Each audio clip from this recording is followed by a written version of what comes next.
안녕하십니까. 월간조선 박희석입니다. 오늘은 주미 한국대사 이수혁 씨의 발언에 대해서 한번 얘기를 해보겠습니다.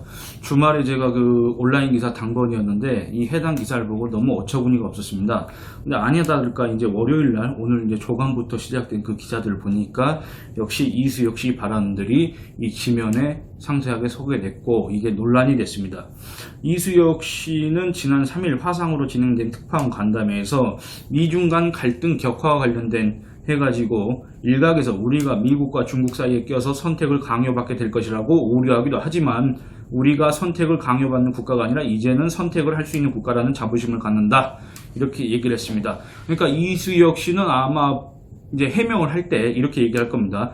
내 취지는 우리가 그만큼 국력이 성장했고 국격이 신장됐다, 뭐 이런 식으로 강조하는 과정에서 일종의 자기 진위가 와전됐다, 이런 식으로 얘기할 수도 있겠지만 어쨌든 많은 사람들이 이 이수혁 씨 발언에 대해서 상당히 분노하고 있습니다. 그게 뭐냐면 어떻게 미국과 중국을 동일선상에 놓고 우리가 그 사이에서 선택을 할 수 있다고 얘기를 할 수가 있느냐, 그게 과연 외교관으로서 적절한 언행이냐, 이런 식으로 문제 제기를 하고 있는 겁니다.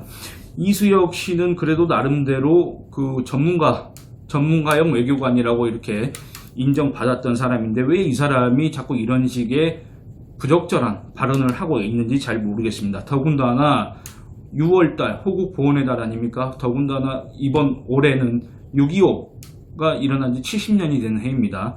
그리고 이수혁 씨가 이 말을 했던 때는 현충일을 앞두고 와중에 주미대사가 이런 발언을 했다고 한 걸 보면은 참 개탄스럽습니다. 정말 나라꼴이 말이 아닙니다. 엉망진창입니다. 외교도 마찬가지입니다. 어떻게 주미대사가 미국과 중국 중에 선택을 할 수 있다, 우리가 그런 얘기를 할 수가 있습니까? 우리가 왜 미국과 중국을 놓고 선택을 해야 됩니까? 너무 당연한 문제에 대해서 우리가 왜 그런 선택을 해야 되는 겁니까? 미국과 중국을 우리가 동일선상에 놓고 그런 얘기를 하는 것 자체가 정상적인 겁니까? 매우 비상식적인 거 아닙니까? 이게 과연 상식에 부합하는 발언입니까? 더군다나 이수혁 씨는 외교관입니다. 30년 이상을 외교에 종사했다는 전문가입니다. 근데 이 사람이 그런 발언을 했다는 겁니다.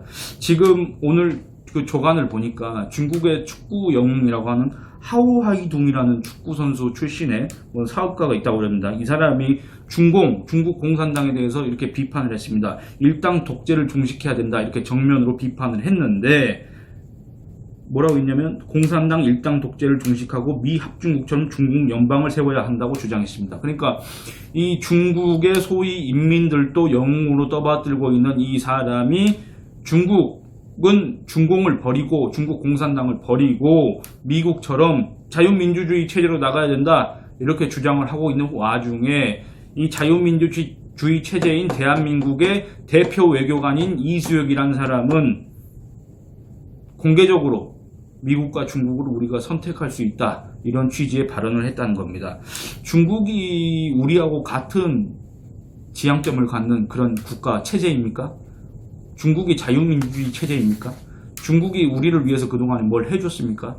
중국이 북한의 남침을 막아줬습니까? 아니면 우리의 자유와 번영을 위해 피를 한 방울 흘려봤습니까? 아니면 세계 평화를 위해서 기여한 바가 있습니까? 우리가 누리는 자유와 번영, 그거 뭐가 있었길래 가능한 겁니까? 바로 한미 동맹이 있었기 때문에 가능했던 거 아닙니까? 이 이수혁 씨 말을 듣고 있자고 하면 그동안 우리나라를 만들기 위해서, 우리나라를 발전시키기 위해서, 우리나라를 이렇게 만들기 위해서 피와 땀을 흘렸던 수많은 국군 장병과 민간인들, 중공군에 의해 목숨을 잃었던 이 사람들, 호국 영령들이 정말 통곡을 할 일입니다. 중국이 그렇게 중요한 나라입니까? 우리한테 있어서? 중국이 미국보다 우리한테 그렇게 안보 이런 거에 있어서 절대적인 영향력을 갖고 있습니까?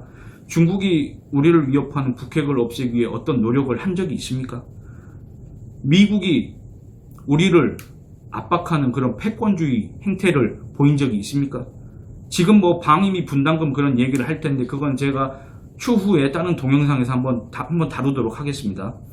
미국이 우리의 영토를 넘본 적이 있습니까? 미국이 우리를 자기들의 무슨 속지, 식민지처럼 대한 적이 있습니까?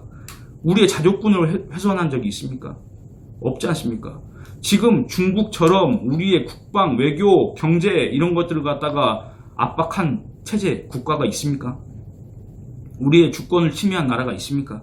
어설프게 그동안에 경제력 하나 성장한 거 믿고 지금까지 이렇게 다른 나라의 주권을 갖다가 무시하고 침해하는 이런 체제가 있었습니까? 우리 주변에.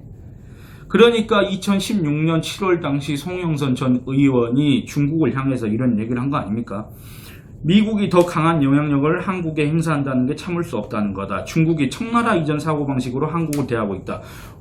요 뒤에 말이 아주 키포인트입니다. 어디 감히 내가 정말 열받는 게 20년 전에 11억 거짓대가 겁도 없이 한국을 이렇게 대하는 거냐, 이렇게 얘기를 했습니다. 이게 그 당시에는 상당히 논란이 됐는데, 그럼에도 물론 격한 표현이 들어가 있긴 하지만 그럼에도 아마 많은 분들이 공감을 하실 겁니다. 아니 그러니까 이 중국이란 나라가 도대체 우리가 본받을 게 하나도 없고 우리하고 같이 공유할 만한 가치를 지향하고 있지 않은 그런 체제, 공산당 일당 독재 체제인데 우리가 왜 이거를 미국과 사이에 놓고 양자태교를 할 수 있는 그런 나라가 됐다고 이렇게 자부를 하느냐, 그 얘기입니다. 정말 그게 비상식적이라는 얘기입니다. 더군다나 아까 말씀드렸다시피 이수혁 씨는 주미대사입니다. 주미대사. 대한민국 외교를 대표하는 외교관이자 대한민국 국익의 최일선에서 싸워야 되는 주미대사. 근데 이 주미대사가 이런 얘기를 하고 있다는 겁니다. 주미대사의 본부는 뭡니까? 제가 너무 궁금해가지고 주미 한국대사관 홈페이지에 들어가 봤습니다. 거기에 공관장 인사말이 있습니다. 이수혁 씨 명의로 되어 있습니다. 본인이 직접 썼는지 안 썼는지 모르겠지만 보시면 이렇습니다. 한미 관계는 130년 전 공식적인 외교 관계를 수립한 이래 끊임없이 발전해 왔습니다. 특히 지난 한미동맹 70년의 역사는 대한민국의 경제 발전과 민주화라는 자랑스러운 역사와 함께 하였습니다. 예, 그러니까 이수혁 씨도 인사말을 통해서 이렇게 인정하고 있습니다. 대한민국의 경제 발전과 민주화는 한미동맹이라는 그 바탕에 한미동맹이 있었기 때문에 가능했다고 인정하고 있지 않습니까? 그리고 이수혁 씨는 이제 한미동맹은 양 국민의 지지를 바탕으로 오늘의 상호 이익을 충족하는 동시에 내일의 조건에도 부합되는 미래지향적 형태로 발전해 나가고 있습니다. 이렇게 얘기하고 있습니다. 그리고 이수혁 씨는 또 이렇게 얘기합니다. 저는 주미대사로 부임해 과거보다 더욱 복잡하고 중층화된 외교 환경 속에서 한반도의 평화를 공고히 하고 이를 위해 한미동맹을 한 단계 더 강화, 발전시켜 나가야 하는 엄중한 사명을 앞두고 어깨가 무겁습니다. 그러니까 이수혁 씨는 분명히 한미동맹을 한 단계 더 강화, 발전시켜야 되는데 그런 일을 앞두고 어깨가 무겁다고 분명히 얘기했습니다. 그리고 또 이렇게 얘기합니다. 저와 저희 대사관 직원들은 국익 수호의 최전선에 서 있다는 결연한 자세로, 그걸 아는 사람이 이렇게 얘기합니까? 자긍심과 사명감을 바탕으로 한미관계 발전을 위해 최선의 노력을 다해 나갈 것입니다. 이렇게 얘기합니다. 그리고 국민 여러분의 애정어린 관심과 지지를 당부드립니다. 이수혁 씨가 정말 이렇게 밝힌 것처럼 한미동맹을 한 단계 더 강화 발전시키기 위해서, 그리고 국익수호의 최전선에 서 있다는 결연한 자세, 그걸 보이면서 그걸 바탕으로 해서 한미관계 발전을 위해서 열심히 일하고 있다면 그 누구라도 애정어린 관심과 지지를 보내겠지만, 이런 식의 비상식적인 발언, 외교관으로서의 부적절한 발언을 하고 있다면 그 누구도 지지하지 않을 겁니다. 어디 공관장이고 주재국에 대해서 이런 식으로 얘기를 할 수가 있습니까? 이게 외교입니까? 왜 이렇게 하고 다니는 게 외교관의 본분입니까? 이렇게 얘기하고 다니면서 외교관이라고 자랑할 수 있습니까? 이렇게 얘기하고 다니면서 무슨 국익수호의 최전선에 서 있다고 자부할 수 있습니까? 자처할 수 있습니까? 이게 바로 문재인식 외교입니까?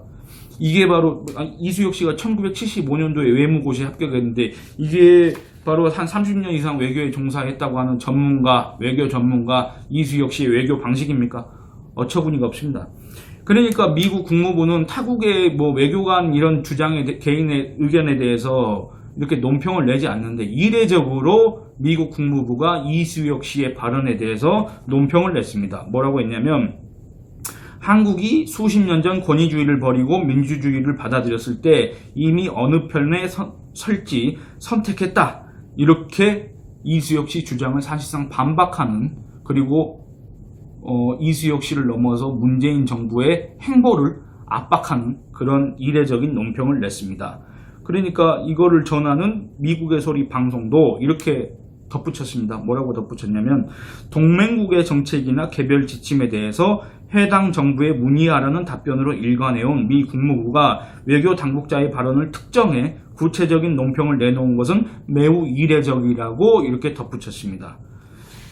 여러분 잘 아시다시피 한국과 미국은 피로 묶인 혈맹입니다. 혈맹 관계를 대사 따위가 이런 식으로 격하하는 듯한, 폄하한 듯한 이런 발언을 하는 것은 우리 국민이 용납할 수가 없습니다. 한국과 미국 국민 모두가 다 용납할 수가 없는 그런 발언입니다. 한국과 미국은 1953년 10월 한미 동맹을 맺었습니다. 엄밀히 얘기하면 대한민국과 아메리카 합중국 간의 상호 방위 조약입니다. 이거를 맺을 때 그때 당시에 변형태 외무장관과 미국의 달레스 국무장관, 이 사람들이 마지막에 뭐라고 서명하는지 혹시 그 문구를 아십니까? 이렇게 얘기합니다. 대한민국을 위하여, 미 합중국을 위하여, 변형태, 존 포스터 덜레스, 이렇게 써 있습니다. 이 문구가 지금도 유효합니다. 근데 주미 대사가 미국과 중국 사이에서 선택할 수 있는 나라가 됐다고 이렇게 얘기하는 겁니까? 주미 대사는 그 본분에 충실해야 합니다. 그렇게 하기 싫다면 그냥 당장 사임하면 됩니다. 사임하고 내려와서 뭔 소리 해도 상관이 없습니다. 지금 이수혁 씨가 얘기할 수 있는 거는 미국과 중국 사이에서 우리가 선택할 수 있는 나라가 됐다 이런 얘기를 하는 게 아니라 본인의 앞날이나 선택하기 바랍니다. 그게 바로 이수혁 씨가 할 수 있는 유일한 선택일 수 있습니다. 다른 선택하지 말고 본인 앞날이나 챙기길 바랍니다. 그리고 참고로 그 합리적이라고 그렇게 자부하는 이낙연 씨 있지 않습니까? 지금 이제 더불어민주당 당권을 넘보고 있는 이낙연 씨가 2004년 2월 달에 소위 노무현 정부 때 외교부에서 자주파 대 동맹파 이런 논란이 있었지 않습니까? 여기에 대해서 한 말이 있는데 그거를 한번 덧붙이겠습니다. 물론 이낙연 씨를 안 좋아하시는 분들이 많이 있겠지만 그래도 이낙연 씨가 틀린 말을 한 건 아니기 때문에 한번 얘기를 해보겠습니다. 정부는 균형자 역할을 한미 동맹을 토대로 추진할 것이라고 말합니다. 그러나 이런 설명을 주변 국가들은 제대로 받아들이지 않고 있습니다. 미국은 탈미 자주화 노선이 아닐까 의심하는 듯합니다. 일본은 한미 균열과 한국의 대중국 경사를 경계하고 있습니다. 이 구상이 한미 동맹의 공고화를 의심케 하는 것은 아닌가 이것을 묻고 있는 것입니다. 한국이 국방력으로 균형자 역할을 할 수는 없다고 봅니다. 군비 강화로는 한계가 있습니다. 자칫 주변 국가들의 불필요한 견제만 자초할 수도 있습니다. 균형자 구상이 의미를 가지려면 주변 열강들이 용인해야 합니다. 그러나 어느 나라도 그런 반응을 보이지 않고 있습니다. 정부는 현실을 직시해 주었으면 합니다. 대외 관계의 손상은 쉽지만 그것을 복원하려면 많은 정성과 긴 기간이 필요합니다. 이렇게 얘기했습니다. 그러니까 이수혁 씨 발언, 이거 그냥 나온 발언일 수 있지만 그 발언 하나로 그동안 70년 동안 이 한미 양국이 쌓아온 그 혈맹 관계가 깨질 수 있다. 훼손될 수 있다. 이게 아주 심각한 문제라는 거를 이낙연 씨 당시 국회의원 이 사람의 말을 통해서 얘기하고 싶습니다. 오늘은 이만 줄이도록 하겠습니다. 구독과 알림 설정, 좋아요와 댓글 부탁드리겠습니다. 감사합니다.